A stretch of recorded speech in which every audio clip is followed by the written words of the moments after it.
Hi, everyone. Welcome back to another episode of the Shared Housing Alliance. My name is Kirsten VanderJagt, and I have Julie on. Hello, Julie.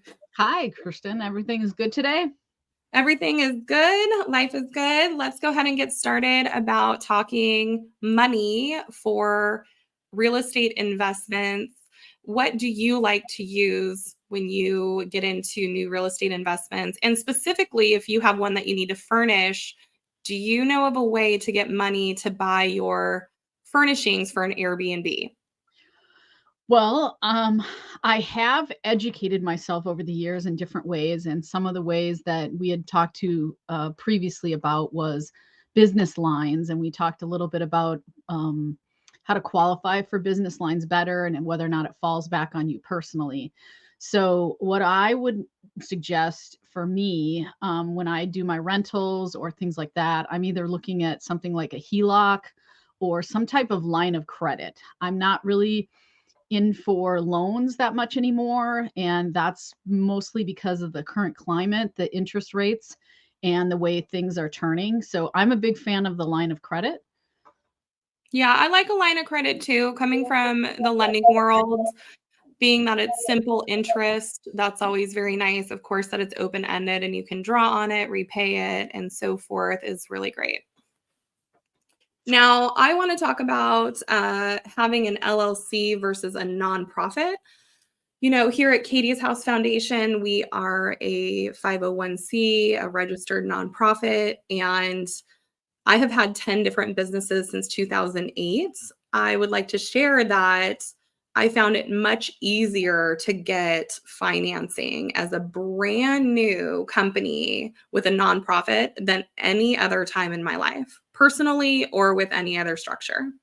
Well, and going back to what you asked me originally, I'm going off of the fact that if I'm only going to need 25, anything under 50, that I would actually use my personal name and do line of credit, because you're right, the LLC really limits me on what loans I can take. And, obviously purchasing and putting them under the LLC is why I'm protecting myself liability wise. But when it comes to financing, it does make it very difficult to get loans under an LLC.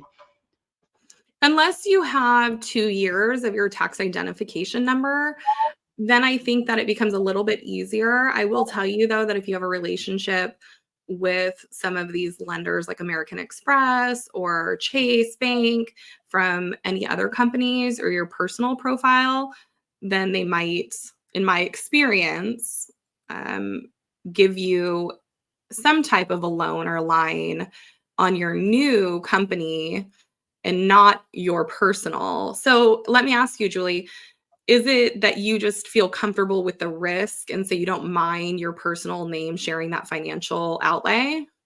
I just feel like the hassle of trying to, a lot of times if you want to go, and you being from the banking side, me just being somebody that's going out trying to, put a better roof on my property or doing something like that, I find that it's better that I either take a personal loan from somebody that's non-secured, or that if I do go to the banks, that I feel like trying to get those. And I think over time we've talked about this. I've had bankers come over and see my properties and sit with me and talk to me and meet me personally and see who I am, and then they still can't extend the loan to the amount I want, even though my property is valued at a certain amount. So it's not always that I feel comfortable taking on the personal risk.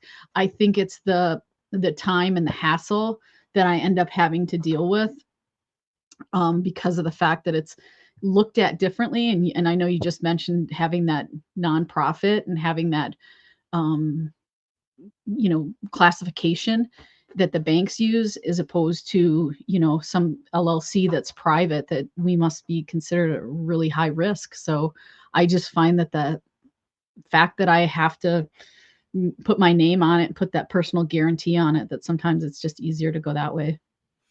Yeah, that is one thing is when they ask you to sign a personal guarantee when it's under your company, then it's the same thing essentially as doing it personally anyway. One thing that makes me super frustrated is dealing with salespeople who don't know their banking guidelines, and they say that they can do something and they don't even know what they can do. And if you have a private lender who is not giving out their guidelines to people, that's not a very good way of doing business. Definitely, I'm not a fan of working with those people on a repeat type of relationship. I can tell you that, with a nonprofit and having to set up $20,000 worth of furniture or $10,000 worth of furniture, this is what we have in the background. This is a shared house.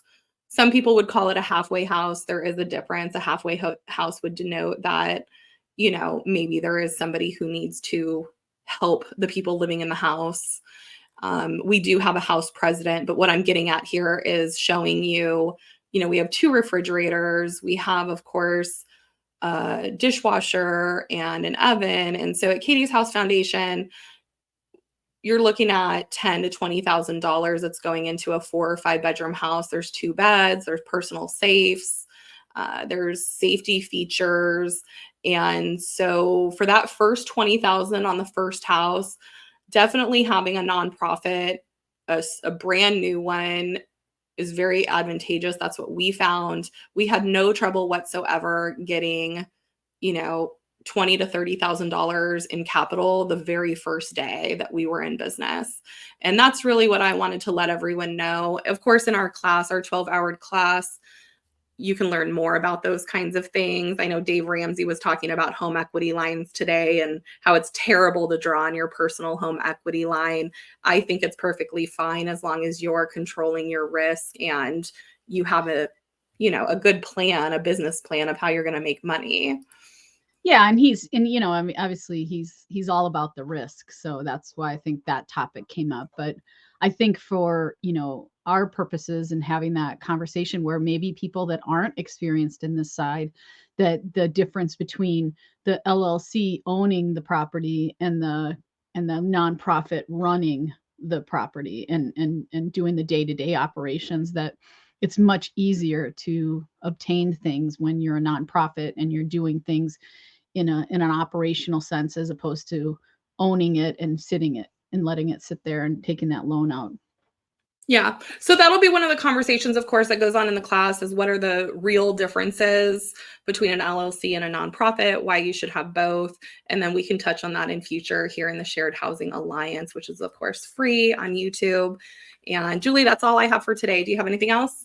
No, I think if, put your comments below. We always comment back. If you like and subscribe to our channel, you'll get more information like this, and have a great week. All right. Bye-bye.